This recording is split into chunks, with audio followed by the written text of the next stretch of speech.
Kharkiv में भारी तबाही का मंजर आया है, जिसमें मुख्य बाजार जो खार्किव में रूसी हमले के बाद है, मुख्य बाजार पूरी तरह से ध्वस्त साफ नजर आ रहा है। ये तस्वीरें, ये वीडियो आप वहीं की देख रहे हैं। सीधे लिए चलते हैं आपको।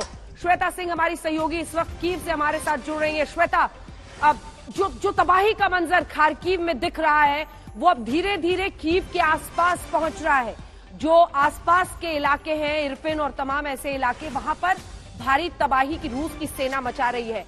कीव के कितने करीब ये जंग इस वक्त पहुंचती हुई दिखाई दे रही है? आप जहां पर मौजूद हैं, क्या देख रही हैं श्वेता? और बड़ी तस्वीर इस जंग की 11वें दिन, बताइए।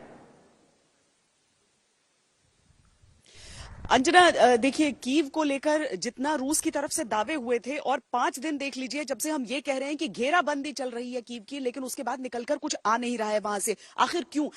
कल एक दिन आप देख लीजिए, रूस को सिंगल डे सबसे अधिक लॉसेज हुए हैं।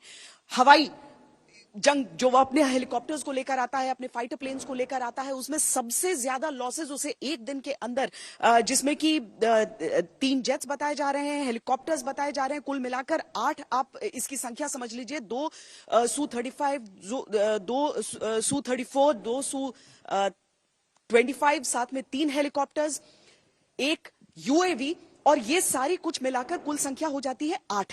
अब अगर रूस को एक दिन में इतने आक्रमण को झेलना पड़ रहा है, अगर इतना नुकसान झेलना पड़ रहा है, तो उसका सीधा मतलब क्या हो जाएगा?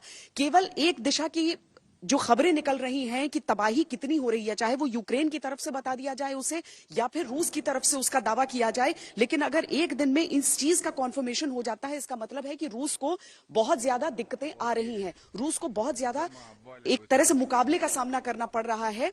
जो यूक्रेन की तरफ से जो उसकी सेना ने घेराबंदी और किलेबंदी की है कीव की, ये रूस के लिए आसान नहीं है। अब खार्किव में चाहे दक्षिण की दिशा से वो कुछ भले ही अपने आप को आगे बढ़ाने का दावा कर ले या फिर कुछ अतिरिक्त इलाकों का दावा कर ले, लेकिन खार्किव में भी जंग चल रही है और यूक्रेन से उसे कड़ी टक्कर मिल रही है, इसमें कोई दो राय नहीं।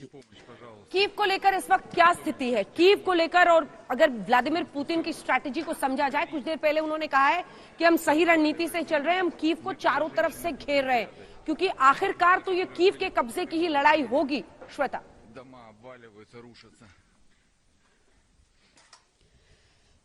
कीव के कब्जे की लड़ाई है और डे 1 से रशिया इस चीज की कोशिश कर रहा है, लेकिन वो ऐसा कर नहीं पा रहा है। अब वो उत्तर पूर्वोत्तर की ओर से कीव की ओर बढ़ने का दावा तो कर रहा है, लेकिन बाकी इलाकों में आप उसकी कोई घुसपैठ नहीं देखेंगे। जो आम लोग हैं वो भी इस बात की सतर्कता के साथ तैयार खड़े हैं कि किस तरह से उन्हें भले एक मानवीय ढाल के तौर पर खड़े हो जाना हो, लेकिन उस तरीके से खड़े होकर वो रूस को रोके।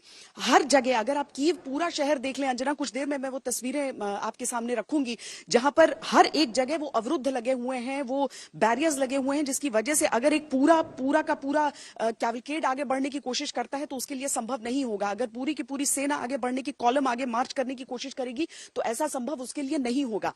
तो इस तरह की तैयारियां यहां पर की गई हैं। शुरुआत से, पहले दिन से अर्बन वॉरफेयर की बात की जा रही थी कि अगर कीव में लड़ाई आ गई तो वो बहुत लंबी खींचेगी, लेकिन यूक्रेन जो है वो कीव तक लड़ाई को अभी आने नहीं दे रहा है। रूस भले अपनी तरफ से ये पोस्टरिंग करके कह दे कि हम नागरिकों के बारे में सोच रहे हैं और इस वजह से हम फुल फोर्स नहीं जा रहे हैं, लेकिन जब जमीन की स्थिति हम देखते हैं, जमीन के हालात हम देखते हैं, तो समझ में आता है कि रूस के लिए आगे बढ़ पाना उस तरीके से संभव ही नहीं हो पाया है।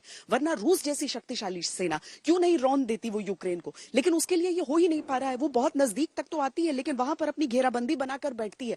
यूक्रेन ने जिस तरह के डिफेंसेस अपने बनाए हैं, जिस तरह के हथियार उसने हासिल किए हैं, वो सारी चीजें काफी हैं। जो जिन एयरक्राफ्ट के गिरने की बात मैं कर रही हूं अंजना, ये सैम्स यानी सर्फेस टू एयर मिसाइल्स और मैनपैड्स, इनके जरिए इन विमानों को मार गिराया गया है। बहुत आसान नहीं होता है इन फाइटर जेट्स को मार गिराना। 4 फाइटर जेट्स को, 3 हेलीकॉप्टर्स को, 1 यूएवी को, ये बहुत आसान नहीं होता है, खासकर एक ऐसे इलाके में जहां पर रूस कहता है कि हम जो हवाई क्षेत्र है वहां डोमिनेट करते हैं।